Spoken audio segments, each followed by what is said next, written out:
It's Levack and Goss on 104.5 The Team. All right, just after 4 o'clock on a Monday, it is time to see if things are real or simply mirages with Monday Mirages. We lead off with the Triple Crown, the win by Justify. Levack, real or mirage, American Pharaoh's win in the year 2015 hurt Justify's legacy. I think that's real. I think right now it's real, but I think when we are 5, 6, 7 years away from a Triple Crown again, everybody's going to be like, yeah, but remember Justify was so dominant and ran in the rain and the fog. And I think the story is just as good, but to wait that long has been American. And this is going to sound really stupid to anybody who's not a horse racing fan. American Pharoah itself had a personality, and like the horse would like wink at you and stuff. Like it was weird. Like the horse seemed to that horse enjoyed the spotlight. It just storyline wise, and you're 100% right about all those things. The storyline wise for Pharaoh's races, it always felt like it was a big story. Like Pharaoh was the big favorite. Can everyone beat him?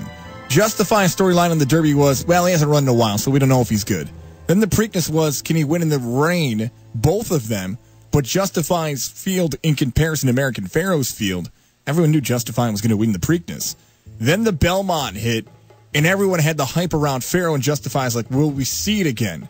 So as much as I loved the Belmont, and it was an awesome moment, the answer is real because Pharaoh's going to be the one who broke the curse rather than just being a universal champion like I've called him today. The best comparison I've kind of looked at is a Boston Red Sox team, like the 2004 team versus the 2007 team. Let me tell you about the 1996 New York Yankees. That's what it felt like. Okay, let's stop with this Red Sox talk. All right, the 96 I don't know if this example is better, but the 96 Yankees for you, Levack, broke the curse. Yeah. But it's not as if you celebrated less when they won in 98.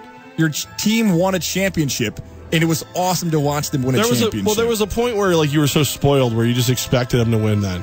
Where I think everybody thought we wouldn't see another Triple Crown. But it's just Justify's a special horse. I mean, it didn't race as a 2-year-old ever. It runs 6 races in short succession. I was doing my homework early in the day on Saturday, and they were all mesmerized by the fact that it was bigger. Like horses lose a lot of weight over like if they race that much. Justify was bigger. Like he was more muscular than he was before. So he's just a special horse that probably won't get the attention he deserves. Speaking about horses, real or mirage here? Closer, Brian Mariano wants credit for calling it Triple Crown winner back on December's show, our final show of 2017. He called the Triple Crown winner, but he called it for the wrong horse. Should we give him credit, real or mirage? I give him credit. I give him credit for that one. I mean, he thought it was going to be Vino Rosa, right, or something like that. Bolt D'Oro. Bolt D'Oro. Yeah. It was a bold statement to say that he thought a Triple Crown, especially from him, who doesn't really have the kind of fortitude to go on a limb like that. Man, no, closer. And also, I forgot he even made the prediction. Somebody tweeted it to us. That's why I give him credit. Because when other people are the ones who point out you did something, I give you more credit than if you point out you did something. So I say real. I give him a small amount of credit. I gave him a bigger amount of credit 2 days ago because they bet on Bolt D'Oro on Saturday and lost. So I blame him for the loss on that. All right, that's fair. The next one, real or mirage, New York Mets fans will have the victory over the New York Yankees serve as a season-changing victory. Real or mirage, the win over the Yankees can be a season-changing victory for the Mets. Interpret that how you like. Good or bad, I left out. I say mirage. I think it's just a game. The only way this season gets better for the Mets, they got to start putting runs over. They need Cespedes to be back and 100% healthy. That if you want to change your season, that's how you change your season. This one win was great. Gesellman in the bullpen was a total boom for them. Like they just everything went right. But no, it's not going to change their season. They need to get healthy. I need a number, Mets fans. Is it 5 by June 25th? Is it 7.5, which they're out right now, by July 1st? What is the number that separates you from being a contender to out of the mix completely? Because right now in the National League, it's you, the Marlins, and the Reds. and it's the only teams without 30 victories in the entire league. So maybe you've already hit the number. That's what makes it so difficult. Do you still believe that you can contend for a wild card spot? Because you remember, what was it, 2016? The year where the Mets were almost, double-digit games out of first place, and it felt like 9.5 out of the wild card, and they got hot in July and August, and they made the push, and they got all the way into the playoffs and lost the one-game wild card to Madison Bumgarner.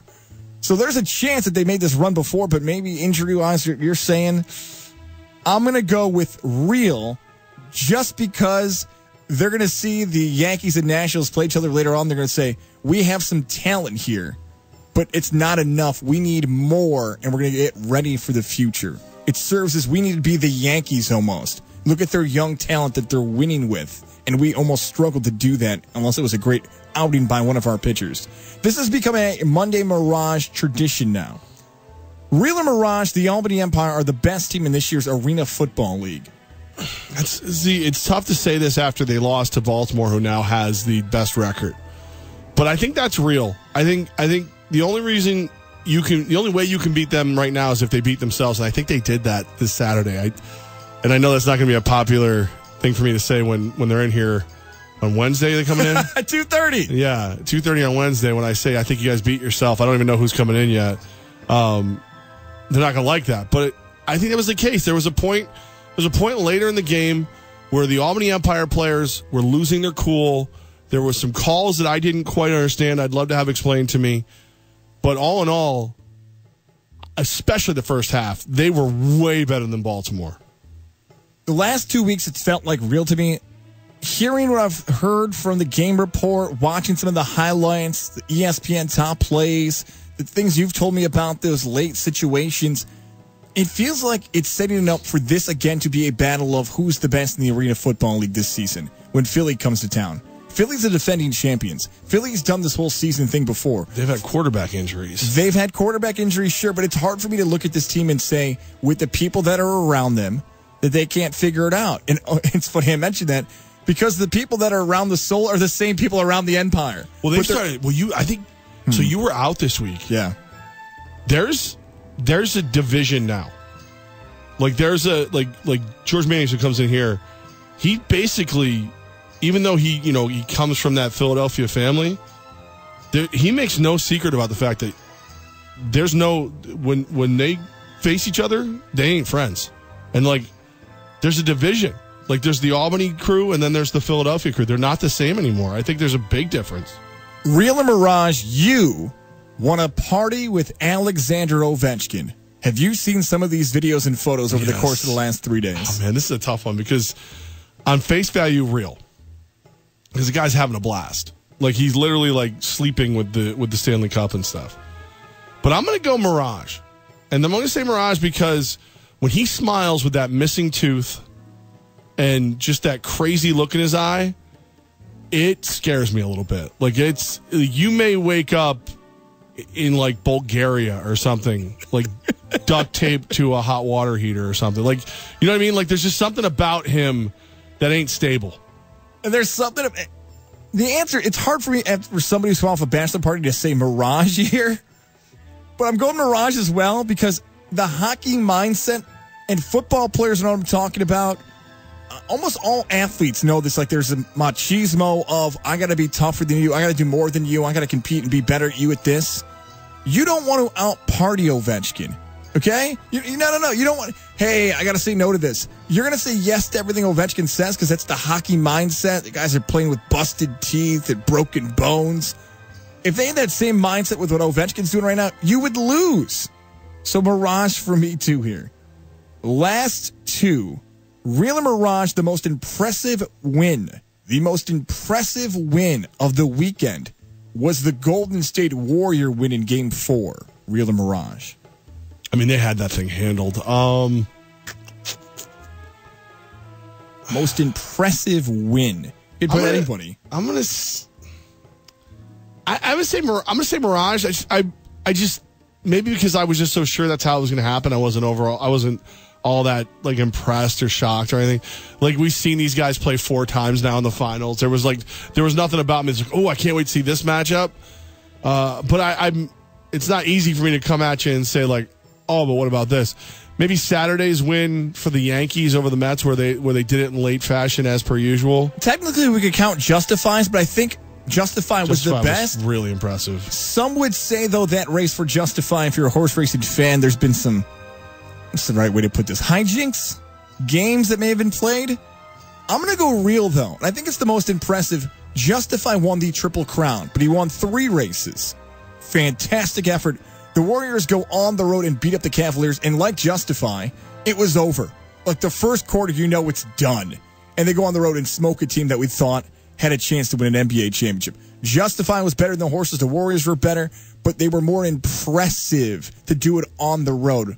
Justify didn't have to roar back. We knew Justify was going to win early in that race. Horses don't roar. Last one here. Real and Mirage. This past Friday night was the last time we'll see LeBron James in a Cleveland Cavalier uniform in his career. That's a Mirage, because after he retires from whatever team he signs with next, they'll sign him to a one-day contract. Oh, God. And he'll retire his 23 there. I'm going to go with Mirage. It is not the last time we'll see it. Not because of what you said. I think he'll do like a final year in Cleveland. For all we know, he may retire after this contract's up for if it's not a team, which I still think if I had some money to wager, I would still say LeBron's going back to Cleveland. I can't. Is he really going to do it a second time? Like, fans of the Cavaliers going to give him a pass on it? Mirage. I think LeBron really considers staying in Cleveland. I got some issues with LeBron, though, over the weekend. That was the one thing I was the hottest about, besides justifying his victory. From the game to LeBron's comments to what LeBron did in the postgame. Have you seen all this stuff? I have. I'm very curious to see if everybody believes that he broke his hand after game 1. We'll get into that next.